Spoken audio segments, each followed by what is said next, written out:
Welcome to Selnar's Minis. Today I will be painting a Goblin Waitress that was designed by Twin Goddess Studios. In the first part of this video, you can see the paints that I used to bring her to life.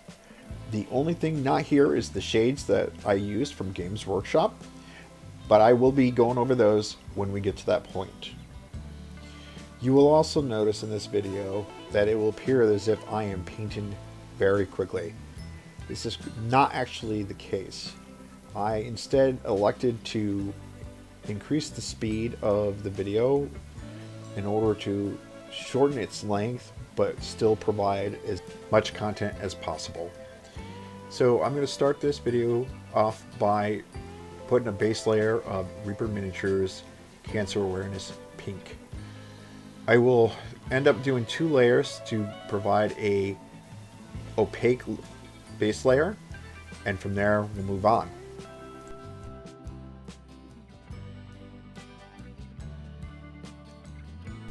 After finishing the waitress's skirt, I moved on to her skin. For this, I used Army Painter's Goblin Green. While I'm sitting here taking the time to paint her up, I want to take a few moments to talk about our little goblin friend. I kind of see her as a bubbly, friendly, and hopeful NPC found in the local tavern.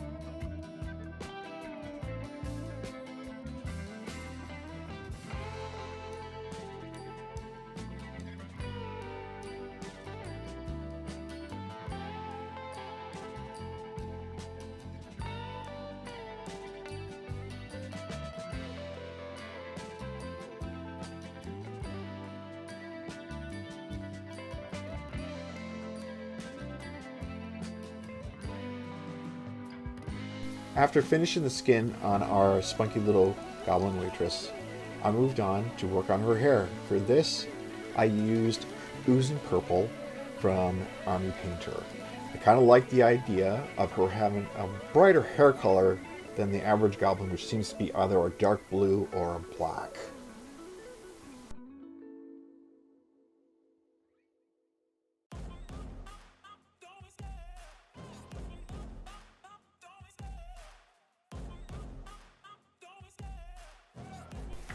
After finishing her hair, I began on the first piece of equipment that she's carrying, which is the serving tray. For this, I used Vallejo's Kaki.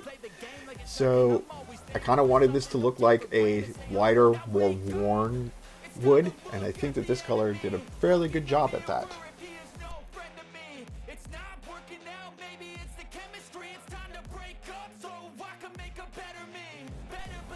After finishing the serving tray, I moved on to the next set of equipment that our little barmaid is carrying, and these are the empty mugs in her left hand. I started to base layer these initially with Army Painter Dirt Splatter, but decided that this was a little bit too light of a color for what I wanted, so I moved on and started to base layer it with Army Painter Oak Brown, which is a much darker brown color.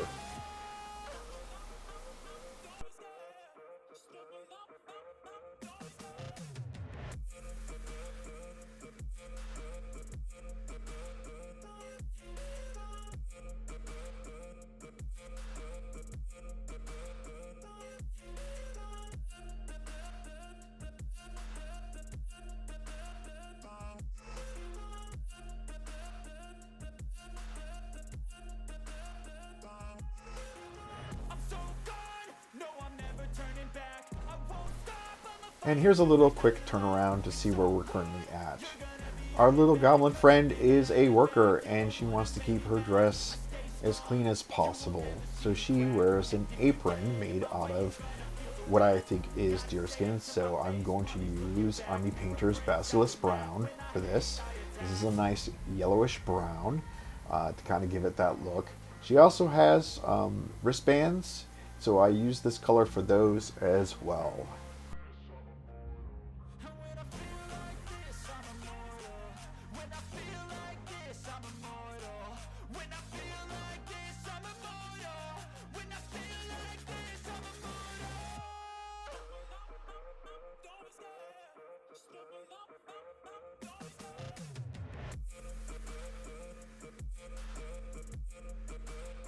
To the dismay of our waitress friend, the innkeeper has decided that he wants all of his employees to wear a white shirt to show how clean his establishment is. To start this, I am going to base layer her shirt with a color called Drake Tooth by Army Painter. This is kind of a very light brownish gray color. A great base for what we are going to try to accomplish.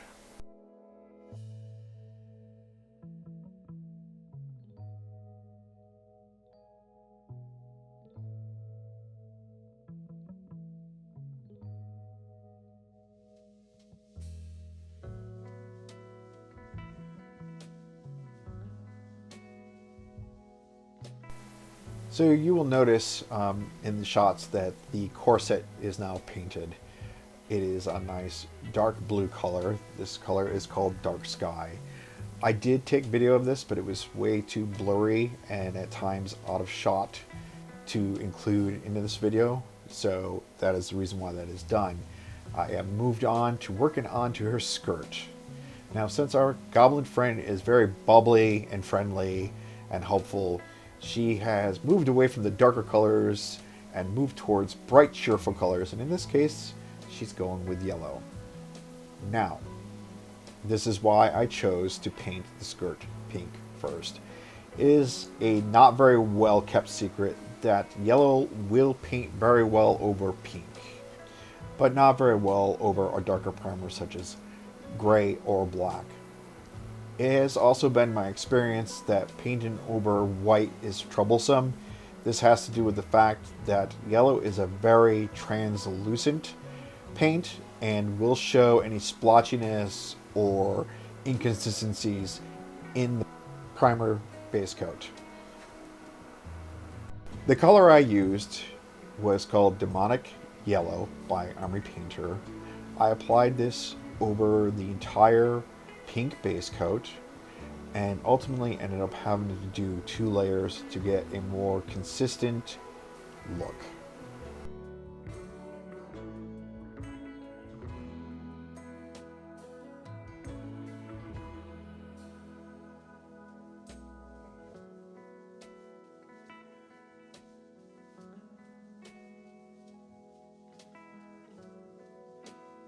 After finishing the skirt on our Goblin Waitress, I went ahead and painted the interior of her mouth with a paint from Reaper Miniatures called Blood Black.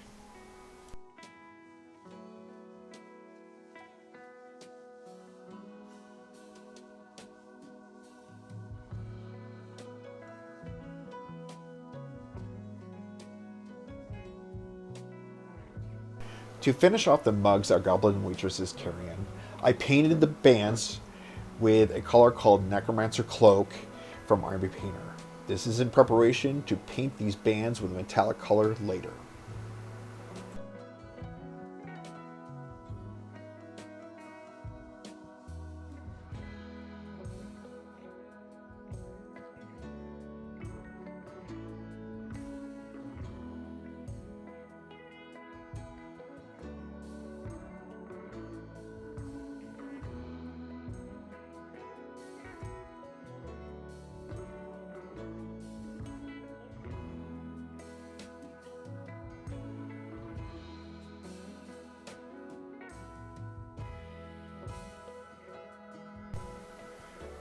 So now begins the part where I start using shades on our Goblin Waitress. I'm going to start with the hair, and I'm going to use Druchii Violet in order to accentuate the hair strands and to provide the deepest shade points in it.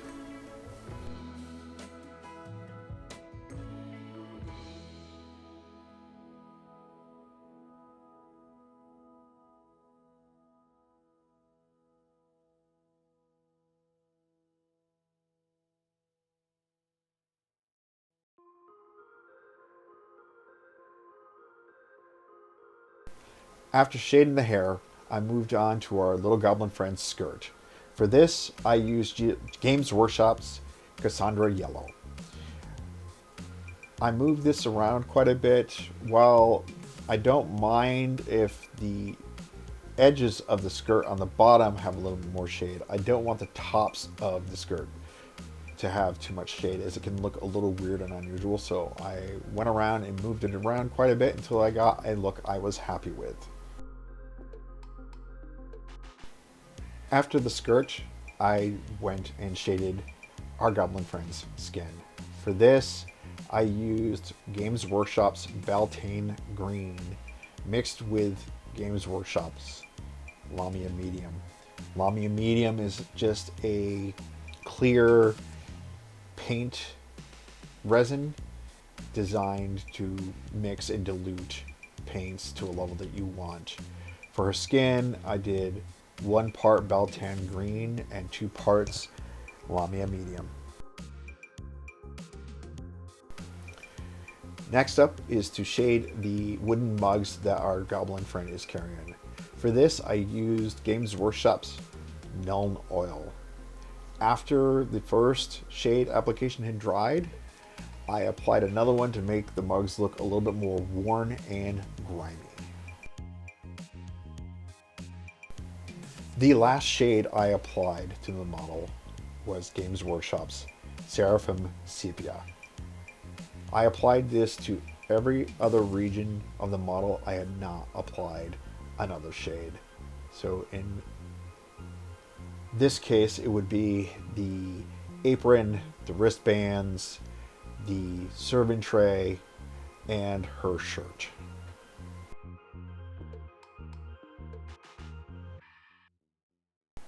So after completing the shades and allowing them to dry completely, we move on to the next stage of bringing our little friend to life. First stage is going to her hair and reapplying the oozing purple to all the raised regions and where light would hit her hair.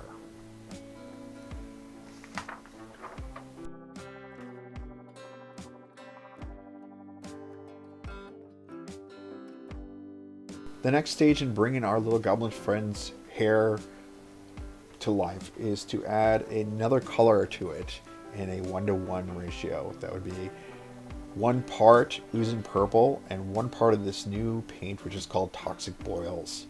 Once mixed, we would go around and apply this to the raised areas and where the light would hit, covering most but not all of the layer of oozing purple we had just laid down. The next stage would be to add another part of Toxic Boils to the mixture we had.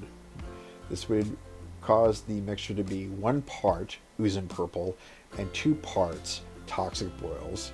This would be our final highlight to the hair, and we would just apply this at the raised areas and at the top of the head on the hair strands, but not covering any of the previous stages that we had done. After the hair was done, I moved on to the skin. We once again begin it with an initial application of the Goblin Green we started with. After that, we would start to lighten the Goblin Green by adding Demonic Yellow to the mixture. We would start off with 2 parts Goblin Green and 1 part Demonic Yellow. After we applied that layer to the skin, we would increase the yellow to where the mixture would be 1 part Goblin Green and 1 part Demonic Yellow. Each time we applied this paint, the area covered would be smaller than the previous layer we had done. You can also see in the video that I had done the eyes. I did this off camera. Trying to film eyes and paint them at the same time is extremely difficult. So what I did is I took the Brain Matter Beige from Army Painter and filled in the eye region. After I did that, and if I had made any mistakes, I would clean it up with Goblin Green. I then used pink because I wanted yellow irises to make the iris region. And after that dried, I applied demonic yellow to it. And later on, I will dot in the pupils. As you can see here, I'm also fixing up any mistakes I made where I had overrun with the red-black color or had issues with the eyes. Also not seen in this video is me trying to provide a little bit of a reddish color to the nose and cheeks of this model. I used Army Painter's Orc's Blood mixed with some Lamia medium to make a glaze to accomplish this. The video on this was lost. However, the nose turned out to be a little too red, so I had to apply a glaze of Goblin Green to bring it back down. Right now, what I'm doing is going around and reapplying the Drake's Tooth to the shirt of this model.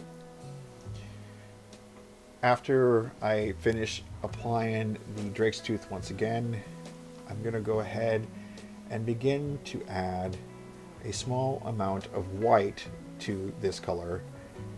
The hope for this is to slowly bring the color closer to white to give the illusion of a white shirt. I never fully use white on this model because it's just so stark that it's hard to build it up in any other way.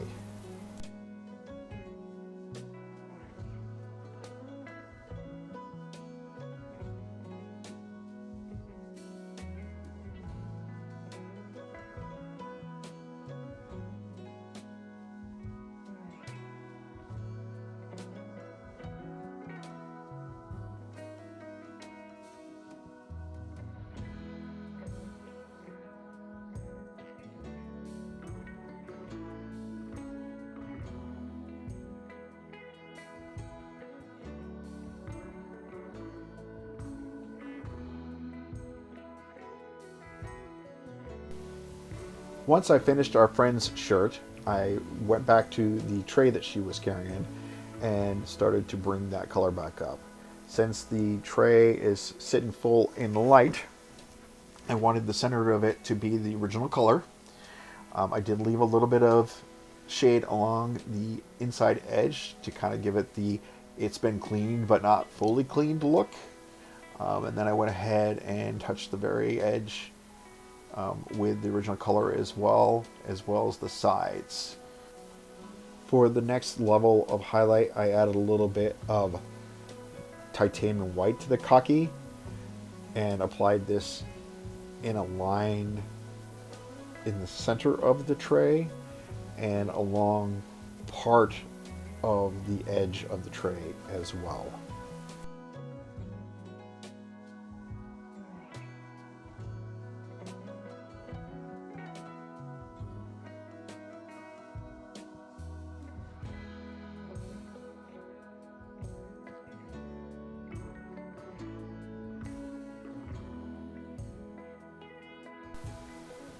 Okay, so this next part is a little further along in the highlighting process on the apron, as part of that footage was not useful for this video.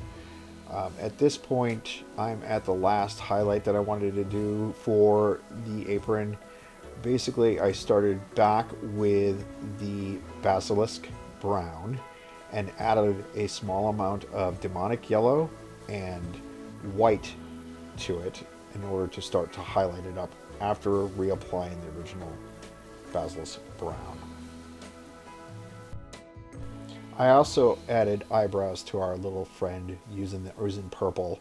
However, I made a small mistake and her one brow was way too thick, so I went back to Goblin Green to fix it. Here we go, going out of focus quickly and then back in focus so you can see what I'm doing. And then now it's too thin, so went back to the Oozing Purple and reapplied the brow just a little bit thicker than it was after fixing it. And there we go. We have a good eyebrow. After that, I moved on to our little friend's skirt. Now remember, I said I wanted this to be bright.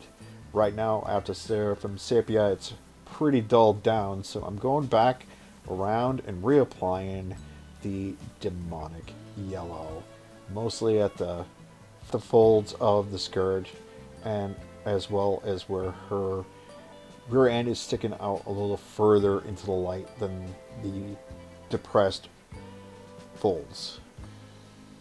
After I finished this base layer, I added a small amount of artist grade titanium white to the yellow to brighten it up. This will be more noticeable on the model, mainly because the titanium white is a much more opaque color than the yellow. So don't be surprised if you try this. It appears so much brighter or noticeable than the original yellow that you use on the model. For this model, I added white to the yellow twice. The first time it was 2 parts demonic yellow to 1 part titanium white. And for the second highlight, it was 1 part demonic yellow to 1 part titanium white.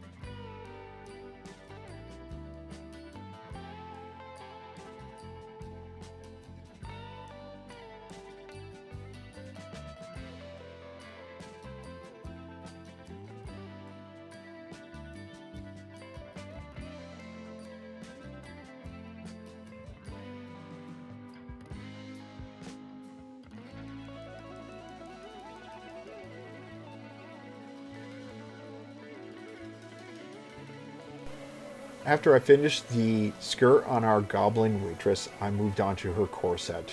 The original color for the corset was called Dark Sky from Army Painter. It's a very deep, dark blue. In order to highlight it, I went a shade lighter with a paint called Deep Blue, and I did the back of the corset and the right-hand side of the corset in this color.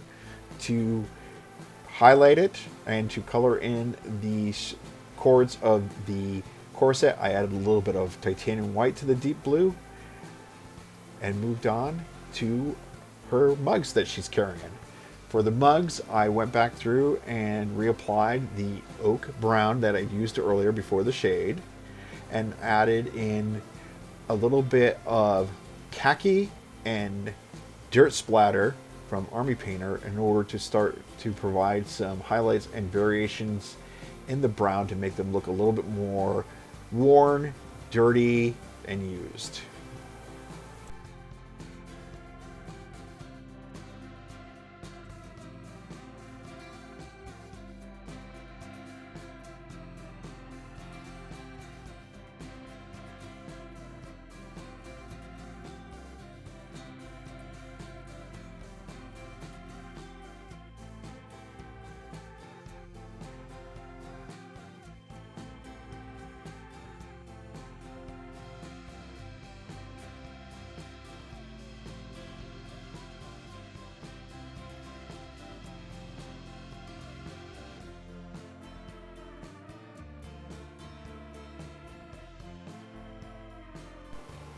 And the last thing to paint on these mugs that our Goblin Waitress is carrying is the metal bands holding these mugs together.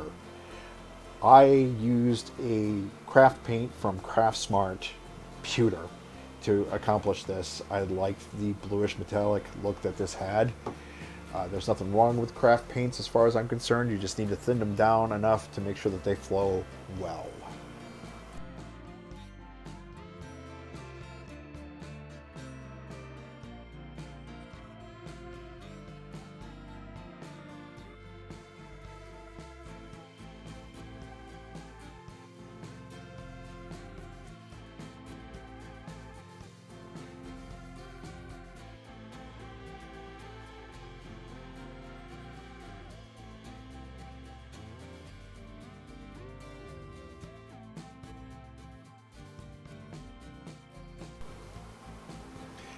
And the last thing we need to do for our friendly goblin waitress is to make it look like she's actually been working for the day. To do this, I added a little bit of Athonian camel shade to her apron to make it look like she's been wiping her hands off after serving people and cleaning things up. And here we go. Here is the spin of the final product. Please take a moment to like and or subscribe to my channel. I'm new to YouTube, and any of those will help me grow. I hope you enjoyed this, and I'll see you next time.